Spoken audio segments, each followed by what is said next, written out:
So the city's been working with Investel LLC for about 2 years now. They are several months away from finalizing their plans. They've recently conducted soil boring tests on the site and are working on their final plans. But they obviously, in order to do that, there's a pretty significant investment in developing those plans, and they don't want to move forward without an active ENA to protect their interest. This property is being given to the developer at no cost. I mean, this city has held this property for, 17 years with nothing happening, and because we own it, it's not generating any property tax. And Doug, this process takes 2 to 3 years usually, right? This is not an overnight process. No. It's not unusual for a project to take this long. Is that common practice to give properties away to developers? It is done sometimes as a means, for $1 or for some nominal charge to entice development. But cities do it, as I said, to try to encourage economic development. And that Shanghai Construction Group is a state-owned enterprise. So you're dealing not with just some small company, you're dealing with this country of China. About the Chinese government, I wonder whether the State Department has been involved in this. It is owned by the People's Republic of China, which is a communist country. I was watching Fox Business, China. They're owned by China, controlled by China. China-owned company, China Court, if I'm correct, a Chinese court, China. So what I hear here today, textbook xenophobia, okay?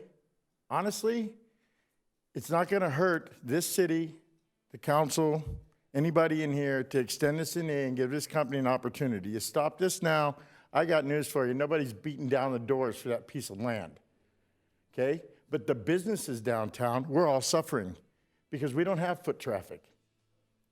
We don't have the ability to have people come off the freeway, pull into town, and spend their money. I don't care. I didn't talk while you were up here one night. I'd appreciate it if you didn't while I was up here. Secondly, all the businesses in this area are suffering. The bar doesn't start getting more business in the next year or two, it'll be closed again or sold to someone else.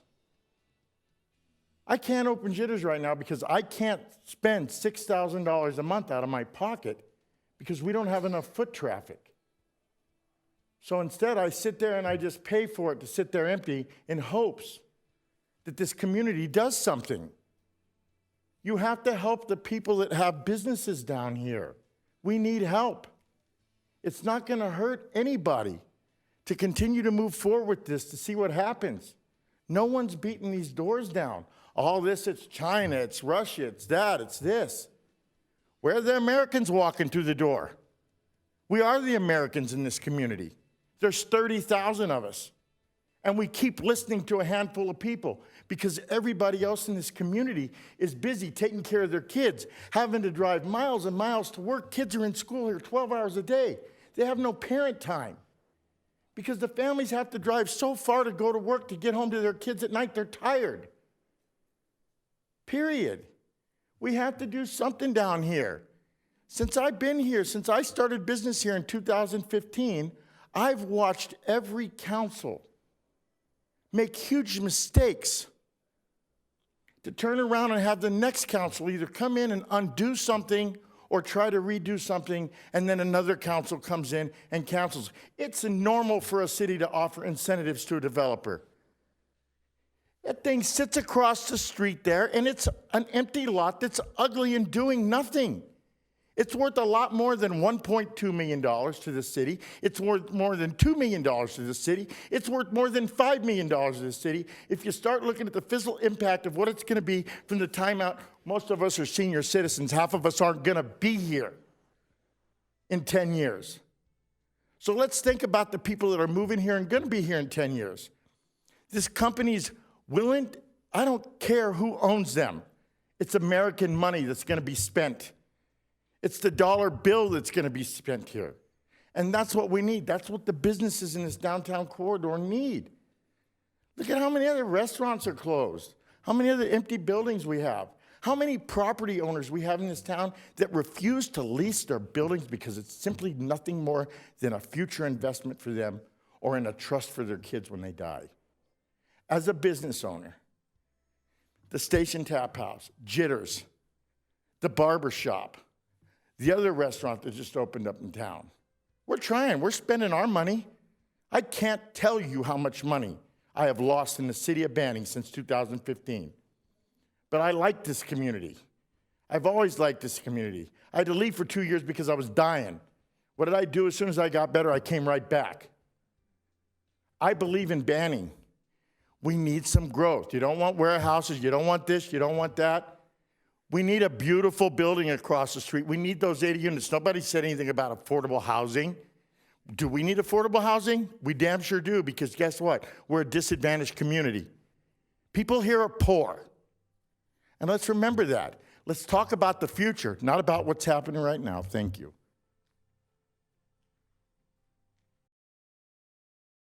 I'm for the project because we need something downtown. Now, I'm not so much as the mixed use, having apartments, but I know for fact when the Stagecoach Festival and whatever the other one, people come to Bannon to stay because it's cheaper. They stay in our hotels, and that's when we make money. And so that, to me, that would be good if that hotel is there, because then people could come. To me, people keep saying Chinese, and I kind of feel like that's a race thing, and I ain't cool with that. And you don't have to say Jesus, you know? Don't do that. As I have been on the planning commission, and we have had some stuff in front of us for 4 and 5 years. So this is not going to happen overnight. But I also don't want to see a project walk away from the city of Banning and we miss out waiting for somebody to come and never show up. So we need to cut this company loose. We need to go back out to an RFP, and we need to see what's out there. We don't know who's interested in that property. I am not for this project. I think it's a bad deal. Don't vote for this, please. If the vote is in favor of the motion, there's no ENA, and instead staff would go back, contact the developer, and approach them about a non-binding letter of intent for a period of 6 months. But would that open it up to other people to also bid on it? Yes. Okay, go ahead and vote. Okay, vote passed, 4-1.